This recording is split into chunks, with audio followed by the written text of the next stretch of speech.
1993 వరకు ఒక 15 ఏళ్ళు ఇండియన్ ఎయిర్ ఫోర్స్లో పనిచేశాను. బోర్డర్లో అంటే పాకిస్తాన్ బోర్డర్లో మన పంజాబ్, రాజస్థాను, కాశ్మీరు ఆ ప్లేసుల్లో చాలా చోట్ల చేశాను.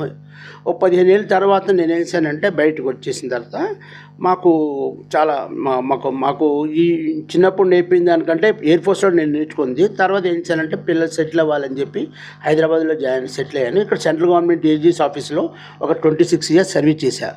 26 చేసి మొన్నే 2020లో రిటైర్ అయిపోయా. సో నేనేమనుకున్నది ఏంటంటే సరే ఇంతకాలం నా సర్వీస్ చేశాను, నా గురించి దేశానికి చేశాను, సమాజానికి కొద్దిగా ఏదైనా చేయాలని చెప్పి ఉద్దేశంతో ఆ రోజు వాళ్ళు అడిగి చీఫ్ గెస్ట్గా రమ్మన్నప్పుడు ఆ రోజు వాళ్ళకి యూత్కి చెప్పానమాట. సో లేటెస్ట్గా ఏమైందంటే ఒక ఆపర్చునిటీ వచ్చింది మన యూత్కి. మా టైంలో అయితే 15 ఇయర్స్ చేయాలన్నమాట. ఇప్పుడు 4 ఏళ్ళు కనుక ఎయిర్ ఫోర్స్లో కానీ, నేవీలో కానీ, ఆర్మీలో కానీ మీరు పనిచేస్తే there are so many opportunities మాట. అంటే విద్యార్హత ఎంత ఉండాలి సార్ దానికి? విద్యార్హత మీకు 8వ క్లాస్ నుంచి 8వ క్లాస్ వాళ్ళకు ఉంది, 10వ క్లాస్ వాళ్ళకు ఉంది, 12 ఇంటర్మీడియట్ 12th పాస్ అయిన వాళ్ళకు ఉంది, డిగ్రీ వాళ్ళకి కూడా ఉంది.